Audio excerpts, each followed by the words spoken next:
Assalamualaikum warahmatullahi wabarakatuh. Waalaikumsalam. Berjumpa kembali dengan saya di channel Ulah Waka Balik. Dan kali ini masuk ke segmen kedua. Setelah segmen pertama kaitan dengan sosok Pak Kadisdik. Di awal sudah cerita tentang pengalaman beliau. Dan di segmen kedua ini saya ingin berbicara atau menanyakan atau berbincang-bincang dengan Pak Kadis berkaitan dengan program-program yang ada di distrik gitu ya. Karena tentunya selama COVID ini tentu kaitan dengan proses belajar mengajar misalkan itu banyak sekali pertanyaan yang tentu butuh jawaban yang pasti. Contoh misalkan seperti sampai kapan program daring ini gitu kan. Tapi sebelum ke situ saya mohon perkenan Pak Kadis untuk memberikan gambaran seperti apa sih Disdik Kota Tasikmalaya ini khususnya. Iya, yang namanya Dinas Pendidikan ini kan bukan urusan wajib. Pendidikan vital. Dulu katanya Jepang pun di dalam sejarah ketika di bom atom yang ditanyakan itu bukan insinyur. Yang ditanya itu guru. Betul. Data guru yang masih hidup berapa. Makanya pentingnya pendidikan. Walaupun pendidikan ini kan tidak instan, investnya sekarang mungkin rasanya bisa 10 atau lebih ke depan. Dunia pendidikan ini kan ya formal kita dan juga informalnya juga ada.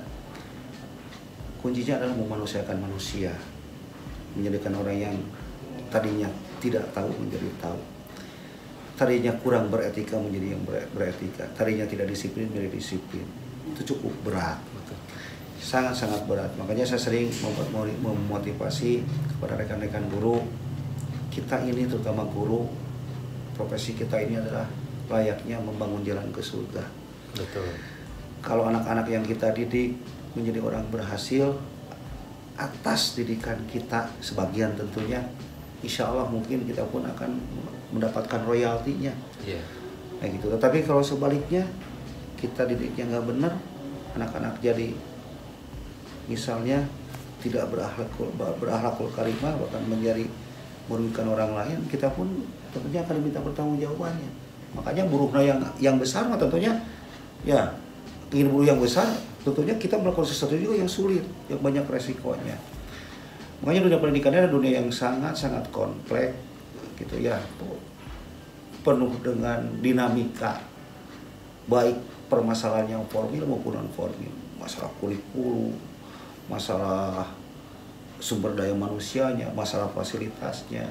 Ya kalau kita bandingkan dengan negara-negara maju kan kita cukup tertinggal dalam ranking dalam apapun. Tapi ya mau gimana, memang kondisi kita seperti ini ya kita maksimalkan saja resources sumber daya yang ada. Nah, itu jadi bahkan ketika saya open bidding pun ketika ditanya apa yang Anda lakukan, yang pertama saya lakukan adalah peningkatan kualitas sumber daya manusia. Kenapa?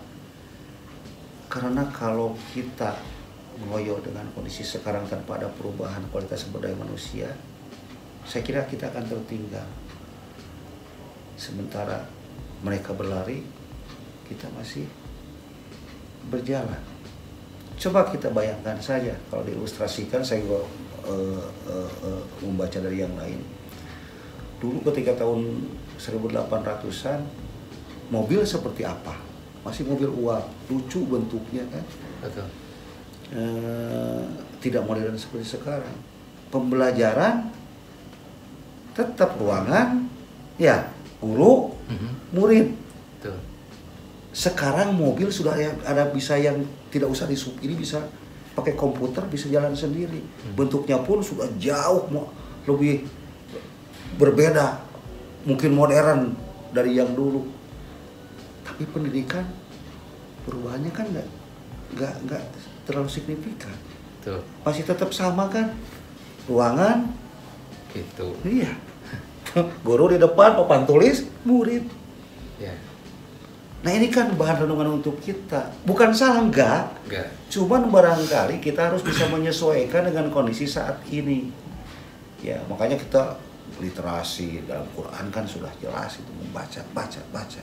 kita sekarang gerakan literasi, karena memang hanya 5% berapa lah tingkat ranking keberapa lah kita tingkat minat baca, termasuk kita barangkali ya. Membaca terasap tidak masalah keresap urang ya. Hal-hal lain pengetahuan kadang-kadang kita tidak terlalu perhatian. Nah ini pendidikan ini saya kira hal yang cukup kompleks, tetapi memang harus kita lakukan, harus kita bangun. Kembali lagi saya kenapa sumber daya manusia, karena tadi terutama masalah kuantitas. Guru kita itu kurang, Pak Momon, kita guru SE itu kurang sekitar 800-an. Guru, kebanyakan guru-guru honorer. Kalau masalah fasilitas ya sapras lah tentunya ada yang bagus yang tidak bagus, walaupun secara umum mungkin tidak jelek amat, tetapi tidak bagus-bagus amat, masih bisa kita laksanakan. Tapi guru ini barangkali sebagai motornya, bagaimana dia memberikan pengajaran, bagaimana dia melakukan pendidikan, sehingga tidak cukup apa yang dia kuasai ketika habis kuliah dan pengalaman. Kalau tidak melihat perkembangan sekarang, kondisi sekarang, tantangan sekarang, saya kira pendidikan kita akselerasinya tidak akan sesuai dengan harapan. Makanya saya ingin membangun itu, walaupun mungkin secara anggaran kita pun tidak terlalu diberikan untuk membangun sumber daya manusia, tapi alhamdulillah guru-guru di Kota Tasikmalaya ini cukup care. Mereka punya sertifikasi, dan sebagian sertifikasi itu juga kan ada di sana untuk peningkatan kualitas mereka. Kita sentuh dengan motivasi, kita jalankan KKG, kita jalankan MGMP. Alhamdulillah mereka mau, walaupun harus mengeluarkan dana sendiri. Kami pun berdasar, karena memang adanya tunjangan profesi guru yang dikenal istilah sertifikasi itu diantaranya adalah untuk peningkatan kualitas guru yang bersangkutan, tidak hanya konsumtif. Mereka dikasih pengertian itu dengan kondisi sekarang, ternyata mereka sangat respon. Mereka walaupun harus mengeluarkan biaya sendiri dari gaji, dari sertifikasi, tetapi dengan itu pun saya cukup terharu, karena mungkin apabila kita belum kuat untuk memenuhi seluruh kegiatan program dalam rangka peningkatan kualitas, apalagi masalah kuantitas. Jangankan Disdik, Pak Wali pun kan, pemerintah kota pun tidak punya kewenangan. Kuotanya ditentukan oleh pusat. Kita per hari, per bulan aja kadang-kadang ada 20 orang, 25 orang yang pensiun. Kalau karya enak 1 tahun udah 300-an. Sementara kita di doping hanya 100 orang lebih. Makanya tahun 2022 bisa setengahnya guru itu yang kurang. Betul. Nah makanya kita manfaatkan sumber daya yang ada. Itu peningkatan kualitasnya. Itu kuantitas kan bukan kewenangan kita. Itulah diantaranya. Nah untuk menunjang hal itu tentunya harus didukung oleh secara struktur dan SDM. Di Dinas Pendidikan sendiri untuk pegawai ada berapa bidang, kemudian urusannya yang dikerjakan oleh Dinas Pendidikan seperti apa? Ya sama lah, saya kira tidak terlepas dari metode yang diimplementasikan dalam suatu SOTK. Kita punya di atasnya kepala dinas, kemudian sekretaris dinas, internal kedalaman, sekretaris dinas membawahi 3 subag. Yang pertama subag perencanaan dan pelaporan (PRP), evaluasi dan pelaporan, kemudian subag keuangan, dan subag umum kepegawaian. Itu untuk sekretariat. Kemudian ada bidang 4. Yang pertama adalah bidang pembinaan sekolah menengah pertama. Ada 3 seksi. Ada seksi penunjang pembelajaran atau SAPRAS, kemudian seksi kurikulum, itu jantungnya masalah pembelajaran, kemudian ada seksi kesiswaan kaitan dengan kegiatan-kegiatan siswa. Yang kemudian bidang yang kedua adalah bidang pembinaan sekolah dasar PSD, sama 3 seksi tadi, sama seksinya. Ada seksi penunjang pembelajaran, kurikulum, dan seksi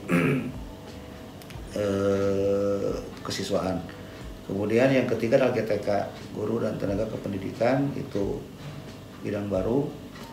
Ada dua seksi pembinaan guru TK SMP, dan seksi pembinaan guru dan tenaga pendidikan untuk SD dan TK. Karena kewenangan kita kan dari mulai TK sampai SMP. Kalau SMA, SMK sekarang sudah kewenangan provinsi. Kemudian ada seksi PAUD. Seksi PAUD pendidikan anak usia dini dan non formal, ada 2 seksi. Pertama seksi TK. TK kan formalnya ya termasuk koper tentunya. Koper itu kan non formal. Kemudian ada seksi kursus. Itu membawahi lembaga-lembaga kursus. Lembaga kursus. Itu di seksi PAUD. Itu ada pegawai kita sekitar PNS sekitar 62 orang. Yang di distrik maksudnya. Kalau dengan guru ya lebih dari 3.000 lah, hampir 4.000. Betul. Nah itu saya kira SOTK Dinas Pendidikan untuk melaksanakan tugas membantu wali kota dalam urusan wajib pendidikan. Kalau UPTD sendiri? UPTD hanya 1 sekarang. Oh, ada UPTD ya kan dulu dengan ada lupa lagi di SOTK baru itu tidak dibutuhkan lagi dan dilebur. Kalau dulu kan pertama ada 10, kemudian ada 5. Ya, per wilayah, per kecamatan dulu, kemudian satu kecamatan, satu UPTD mulai 2 kecamatan, mulai tahun 2018 kalau tidak salah, itu dihapuskan. Tinggal sekarang SKB saja, sangat kegiatan bersama yang. Oh ya, SKB. Ya. Nah, mungkin ini pertanyaan mewakili para netizen, khususnya ibu-ibu. Ya. Kira-kira pembelajaran COVID nih. Pasti. Bagi kairah apa kadis, namanya lami-lami teuing. Iya. Pas bosan ya teh, pas awal jeung barudak. Ya. Makanya ada simpulan di akhir ternyata jadi guru itu bukan hal yang mudah. Betul. Hanya mengajar satu anak dua anak di rumah saja cenah ieu mah. Tapi karena para sehat sebenarnya antara anak dan orang tuanya. Ketika orang tua atau ibu atau bapak berfungsi sebagai guru, wajar. Gitu kan. Jadi begini, kami pun sangat mengharapkan secepatnya pembelajaran ini bisa tatap muka. Betul. Ya. Tapi kenapa kita tetap daring? Nah ini daring juga harus kita bedakan. Kita kan dengan masa sekarang ini ada pembelajaran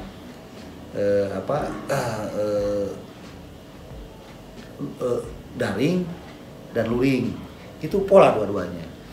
Nah ada yang menganggap bahwa luring ini tatap muka, bukan. Kalau daring lagi tidak malah. Kalau daring mah menggunakan kuota, kudu beli kuota orang melalui provider, Telkomsel atau apapun. Kalau luring itu tetap jarak jauh. Cuman medianya itu bisa melalui televisi, radio. Betul. Bisa televisi lokal misalnya Kominfo, mengadakan polisi untuk pendidikan, akses itu. Nah, kemudian bisa melalui map misalnya RKS, ya modul-modul yang dicetak kemudian dikasihkan oleh siswa, tetapi tetap jarak jauh. Jadi siswa tidak boleh ke kelas melakukan kegiatan belajar mengajar di kelas. Nah, sampai kapan? Dari awal saya juga makanya terus memotivasi para guru itu, kita harus berusaha membiasakan sesuatu yang tidak biasa. Karena kita tidak tahu kapan ini akan berakhir. Sejak awal bulan Maret, April lah melakukan daring ini, kami termasuk saya sendiri dari Dinas Pendidikan sosialisasi seperti itu. Karena kita tidak bisa memprediksi. Ya, walaupun memang sangat prihatin. Hasil survei, kami mengadakan survei dengan MKKS dengan K3S, ternyata daya serap anak itu cuma 30% untuk pembelajaran, untuk pendidikan itu. Yang dikhawatirkan kan bukan pembelajarannya saja, ini pendidikan. Dalam Islam kan tarbiyah. Tarbiyah pengertiannya tidak hanya kognitif, tapi juga karakter, hati. Nah, pengajaran pengajaran hanya sifatnya kognitif. Tahu calistung, tahu IPS, tahu matematika segala macam lah. Tapi pendidikan karakter kan, mungkin pengajaran bisa jarak jauh. Ya dulu rame UT sudah menyelenggarakan itu kan jarak jauh. Tetapi yang namanya pendidikan, memanusiakan manusia, membimbing anak-anak, itu kan harus ada ikatan emosional. Ikatan emosional itu ditempuh kalau dari guru dengan anak didik itu bisa tatap muka. Dia sangat mengenal sifatnya. Nah sekarang kan itu terabaikan. Jadi memang ada yang hilang dari. Ada yang hilang. Yang saya khawatirkan justru masalah karakter. Saya bilang begini, mengilustrasikan sama Bapak Ibu guru ketika pengarahan, Bapak Ibu, ketika kita tatap muka, anak-anak yang baru masuk sekolah, mungkin di antara anak-anak kita itu di rumahnya itu ada yang manja. Bangun jam 8, padahal kan masuk jam 7 sekolah. Tetapi ketika dia menjadi pelajar dan tatap muka, semangat, anak-anak itu dibiasakan untuk disiplin. Dia akan bangun sebelum jam 7, mungkin jam 6. Walaupun tadinya jam 8 sebelum dia sekolah. Ya kan? Betul. Dia membiasakan, akhirnya jadi disiplin, jadi terbiasa. Sekarang dengan daring ini kan itu terabaikan. Anak-anak di rumah, mungkin yang biasanya tidur sampai jam 8 pagi dari malam akan tetap seperti itu. Beda dengan tatap muka yang harus ke sekolah. Nah, ini kekhawatiran kami. Tetapi kan kita ini, saya katakan bahwa yang namanya birokrasi, yang namanya ASN, kita punya koridor-koridor yang harus kita laksanakan. Aturan-aturan, baik aturan pusat secara berjenjang, provinsi, sampai aturan tingkat kota. Kota pun tentunya, pemerintah kota pun mengikuti aturan yang ke atas. Kita tidak bisa melakukan tatap muka karena kita dulu pernah ketika kita zona merah kan digagas boleh zona kuning dan hijau. Saya sudah gembira dari respon, dan kami pun mempersiapkan itu, dan guru-guru pun sebetulnya banyak yang mengeluh. Mereka lebih senang tatap muka. Orang tua mungkin, walaupun sebagian juga ada yang tidak mengizinkan ketika pandemi masih penyebaran saat ini. Saya sendiri sebetulnya kalau berbicara masalah pendidikan, masalah pengajaran, akan lebih efektif tatap muka. Tetapi kenapa kita tidak melaksanakan itu? Tadi kita itu punya aturan yang harus kita taati. Jadi kata pemerintah pusat, masalah pendidikan mungkin bisa nanti belakangan kita upgrade, kita perbaiki. Tetapi masalah kesehatan, masalah nyawa, apakah kalau sekarang meninggal setelah pandemi bisa dihidupkan lagi? Betul. Ini kata setelah lisan beberapa pejabat dari pusat, kenapa kita melarang? Ya, kecuali nanti kalau kita sudah zona kuning apalagi hijau, kita coba secara bertahap. Sama untuk bapak ibu, orang tua di rumah, ya yang punya anak-anak apalagi tingkat SD aja, itu yang masa-masanya mungkin harus bisa calistung kelas 1 itu. Sama, kita pun sangat menginginkan, tetapi kita tidak bisa lepas dari kebijakan harus kita taati. Tetapi yang paling utama, selamatkan dulu kesehatan anak-anak kita. Makanya kita tetap pembelajaran jarak jauh, mulia daring, luring, dan segala macamnya. Jadi gak benar juga kalau ada yang mengatakan, oh cenah guru ayana mangareunah cenah menang gaji teh. Jadi buta di pengajaran mah nyantai. Padahal kan dari sisi guru juga harap gitu. Mereka juga kan dari tatap muka. Wajar saya kira, karena kalau kita seperti pemain bola kan, nontonin pemain bola kan, kalau yang penonton itu enak saja, kan kalau kita main bola, waduh, gitu ya, napas segala macam. Sama, tanya saja, coba. Mungkin di antara masyarakat yang berpendapat seperti itu, ada saudaranya yang guru, tanya saja. Apalagi guru-guru, yakin guru-guru di kota Tasik khususnya punya dedikasi, punya tanggung jawab yang besar, sehingga mereka itu sangat-sangat prihatin, bahkan capek katanya Pak saya itu, karena memikirkan anak-anak, takut tidak bisa calistung kelas 1 gitu. Mungkin dia agak sedikit senggang karena tidak harus ke sekolah, tidak harus mengajar ya, tapi di rumah dia memikirkan bagaimana anak-anak ini harus bisa calistung misalnya untuk kelas 1 SD. Itu beban itu lebih berat karena tanggung jawab mereka. Mereka itu sangat resah, sampai ada, mohon maaf, ada yang nyuri-nyuri dengan alasan home visit. Dia mengumpulkan beberapa, kalau SD kan kebanyakan hanya satu KRT-an itu beberapa siswa kan, sekolahnya di situ dekat, nggak jauh-jauh. Sampai ada yang datang dikumpulkan, ada 5-6 siswa, dia mengajar, laporan sama saya. Saya tidak bisa melarang. Dulu, kalau sekarang saya larang karena perkembangan masih, janganlah, biarkan saja. Mungkin juga dari sisi orang tuanya tegaduh handphone tegaduh kuota. Ya, itu kan? Ya bisa jadi itu permasalahan itu ada. Kita pun kan ada kebijaksanaan untuk itu di SMP, di SD sama ada blind spot, punya HP tapi sinyal nggak ada. Ada. Jadi kalau hal seperti itu, blind spot ataupun tidak punya Android, kami izinkan untuk guru datang Atau kalau SMP ada yang hanya misalnya Pak, hanya 5 orang, 10 orang bergilir untuk mata pelajaran tertentu, anaknya datang ke sekolah. Ya. Terus terang, tetapi kami cek ada SMP, Bu jangan. Tapi sekarang ketika second wave ini ya, gelombang kedua dengan cukup masif perkembangan di Kota Tasik, saya hentikan itu semua. Ya. Jangan beresiko. Jangan. Walaupun kita punya tanggung jawab mencerdaskan mereka, mengajar mereka, mendidik mereka, tetapi sangat beresiko. Sekarang kan klaster pendidikan kan sudah mulai, walaupun alhamdulillah kalau formal di bawah kami, Ya. Itu kalau yang beberapa kan yang di situ ada SMP-nya tapi ada pesantrennya, itu ada yang terkonfirmasi dan beberapa orang.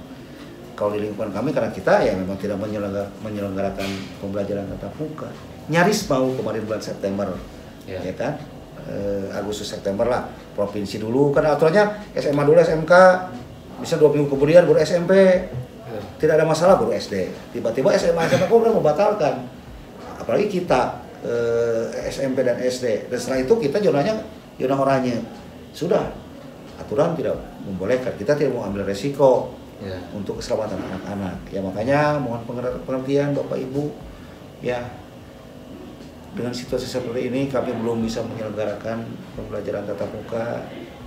Mungkin Bapak Ibu juga ada waktu senggang di rumah dengan kondisi ini, fokuskan untuk mendidik anak-anak. Jadilah guru barangkali selama pandemi ini, ya. Walaupun kita juga tidak lepas, kita melalui daring kita laksanakan itu.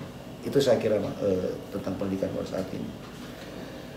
Dulu sempat ada opsi kumaha pami misalkan siga puasa daun ayeuna cenah gelombang lebat heula dijaga jaraknya gitu. Besok bagian kelas mana gitu. Apakah mungkinkah seperti itu opsi itu diambil? Iya, gini, sebetulnya ketika kita zona kuning ya bulan September kalau nggak salah ya. Iya. Kita sudah merencanakan pembelajaran tatap muka terbatas. Maksudnya seperti itu. Walaupun dibolehkan pembelajaran tatap muka, tapi tidak bisa kan seperti pembelajaran tatap muka sebelum terjadinya pandemi. Semua masuk kelas. Ya. Satu kelas dan seluruh kelas misalnya jenjang dari mulai kelas 1 sampai 6 untuk SD atau kelas 7 sampai 9 untuk enggak. Tetap seperti itu. Jadi kapasitas ruangan kan kalau untuk SD itu kan 32, itu harus setengahnya. Ya. Berarti kan ada yang menunggu. Ya. Nanti besoknya mungkin setengahnya kelas lain. Jadi tetap kalau kita diperbolehkan tatap muka, kita zona kuning ataupun zona hijau, tetap pembelajaran itu tidak sepenuhnya setiap hari. Ya. Karena kita harus tetap menerapkan protokol pencegahan penyebaran COVID, terutama sanitasi segala kan harus diuji dulu. Saya kira kalau kita jujur, mungkin sedikit sekali yang memenuhi syarat. Sekolah-sekolah baik SD maupun SMP di Kota Tasikmalaya itu yang memenuhi syarat bisa melaksanakan pembelajaran tatap muka. Dari satu item syarat saja, satu kamar mandi atau WC itu perbandingannya itu untuk 18 sampai 20 siswa harusnya. Ya, berarti kalau ada 1000 siswa, berarti kan harus ada 50 kamar mandi. Ya. Jujurlah kita sekolah favorit dianggap favorit saja SD di kita, SMP ada nggak yang sampai 50 WC-nya? Dari syarat itu sebetulnya sudah gugur. Cuman mungkin tidak bisa mengakali karena kita sekolahnya itu tidak sekaligus muridnya, misalnya sepertiganya 300 misalnya, dia kan hanya cukup 300 bagi 20 itu kan berarti cukup 15 kamar mandi, bisa seperti itu. Tetapi sampai sekarang kita tidak bisa melaksanakan, bukan apa-apa karena kita ikuti SKP 4 Menteri, kita zonanya tidak zona kuning atau hijau lagi. Makanya bersabar, kita berdoa, jaga kesehatan kita, anak-anak kita. Ya mudah-mudahan Allah Subhanahu Wa Taala mencabut pandemi ini, kita sehat. Ya secepatnya lah, akhir tahun ataupun awal tahun kita bisa pembelajaran tatap muka lagi. Kita pun ingin tatap muka karena kita sadar bahwa pembelajaran jarak jauh ini belum seefektif pembelajaran tatap muka. Betul. Pertanyaan terakhir Pak Kadis, ini secara feeling Pak Kadis gitu ya, secara pribadi Pak Kadis, tidak atas nama selaku jabatan Pak Kadis. Kira-kira lebet teh karena sasi naon atuh gitu. Prediksi lah, ya, prediksi. Saya susah kalau feeling, makanya itu udah kudu hitungan ilmiah gitu ya. Ada prediksi itu kan karena melihat ke belakang, oh begini gitu kan. Ini harapan saja. Harapan. Saya tidak bisa pajarkan ahli nujum. Gitu. Saya tidak bisa feeling, hanya harapan saja. Seperti saya sampaikan tadi, kita berdoa, kita berupaya, kita sehat, kita berdoa. Mudah-mudahan di semester kedua Januari 2021 anak-anak sudah bisa masuk sekolah. Harapan kita. Karena apa? Sampai sekarang kita terus trial error, coba-coba pola segala macam. Sampai tak MGP saya undang bagaimana polanya mengefektifkan pembelajaran daring ini. Itu kan bukan hal yang mudah. Membiasakan sesuatu yang tidak biasa itu butuh proses, butuh waktu. Kalau kemudian kita tatap muka, insya Allah mungkin daya serap anak-anak akan lebih baik lagi. Kalau kita berdoa saja, harapan dan doa kita semua Januari semester kedua mudah-mudahan kita bisa melaksanakan tatap muka. Pandemi ini hilang di bumi Indonesia, terutama di kota Tasikmalaya. Amin. Amin. Amin. Terakhir, pesan buat para orang tua dan guru yang mengajar secara daring. Pesan. Kan sudah tadi. Ya pesan orang tua bersabar, berdoa. Ya. Dan sebagai hikmah untuk kita, yang pertama bahwa jadi seorang pendidik itu bukan hal yang mudah. Yang kedua, banyak kesempatan kita melihat, memahami anak-anak. Ya. Itu untuk orang tua. Ya, saya kira tidak ada yang sia-sia apapun kecuali kita menyanyiakannya. Karena ini adalah semua adalah takdir dari Allah Subhanahu wa taala. Bagaimana kita menerimanya? Akan menjadi baik kalau kita ikhlas menerimanya. Itu untuk orang tua. Yang kedua untuk para pendidik, khususnya di lingkungan Kota Tasikmalaya, dari awal saya katakan jadikanlah ini tantangan, bukan hambatan. Ya, kalau hambatan ya seperti kita gara-gara Covid biasanya bulan betong berjamaah teh jadi henteu sama sekali, jadi alasan Covid teh. Nah, di pendidik jangan begitu. Walaupun kita harus dari cari terus formulasi bagaimana dengan penuh semangat, penuh inovasi, karena kita tidak tahu kapan pandemi ini berakhir, sehingga efektivitas pembelajaran daring akan sama dengan pembelajaran tatap muka. Itu harapan kita semua, itu harapan saya. Saya kira itu semangat, penuh inovasi, penuh motivasi. Insya Allah kita akan bisa, kita akan berhasil. Tasikmalaya bisa. Amin. Amin. Baik, waktu sudah menunjukkan pukul berapa ini? Waktu sudah 28 menit, Pak Kadis. Lamanya. Siap. Waktu sudah sore. Buka puasa ini Senin. Saum Pak Kadis. Waktunya pulang, ulah lami-lami ting di kantor bisa kata Rosa. Siap. Tara percaya. Siap. Terima kasih bagi teman-teman yang telah menyimak ini, dan terima kasih Pak Kadis tos direwong wartosna kapunten. Mudah-mudahan bermanfaat lah. Mudah-mudahan bermanfaat. Salah-salahnya punten gitu nya. Dadakan dari konsep soal. Bisa salah-salah kata, kalimat, mohon maaf. Siap. Tapi tidak ada niat untuk mendiskreditkan, niat untuk sesuatu yang negatif. Itu aja. Niatnya sajalah gitu ya. Siap. Terima kasih Pak Kadis, terima kasih juga yang telah menyimak video ini. Jangan lupa klik like, comment, and subscribe. Assalamualaikum warahmatullahi wabarakatuh. Waalaikumsalam warahmatullahi wabarakatuh.